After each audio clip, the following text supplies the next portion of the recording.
This fish here is a Tilapia frontosa from Lake Tanganyika in Africa. It is a spectacular fish. It's known as one of the laziest of all fish. In the wild they get a big lump on their head, which is a big fat store, and basically the more dominant and lazy the fish is, the bigger the fat store is able to grow, and therefore the more females it tends to attract. It's the male that gets the really big beautiful lump on its head. They come from various regions within Lake Tanganyika and have different colours and stripes according to where they're actually from. They're a mouth brooder.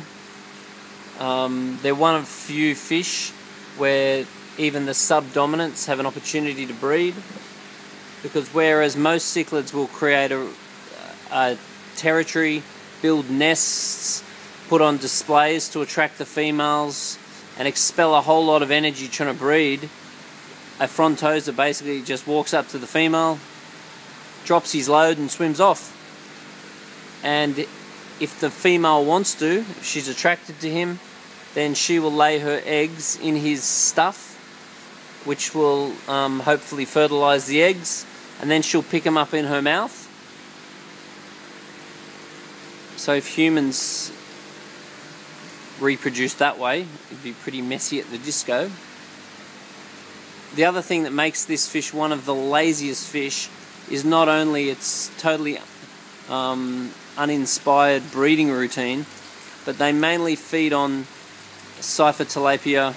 No, this is a Tilapia frontosa, but they mainly feed on Cyprochromis species that live above them. And these fish have three-dimensional territories and live up in the water column, whereas the frontosas are down on the bottom. Then at night time, the Cyprochromis, leptosomas and so forth will come down and sleep on the seafloor, and the frontosa will not feed during the daytime.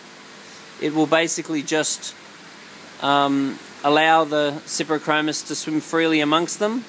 Then at night time, when the Cyprochromis are asleep, the frontosa will bunk them off effortlessly, one at a time, as its food source.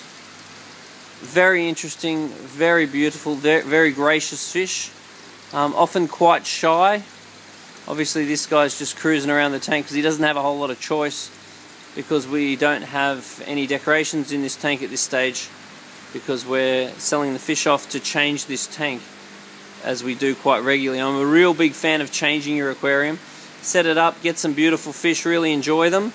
But after a couple of years, once you realise you can walk right past your tank, I really think you should be changing your fish.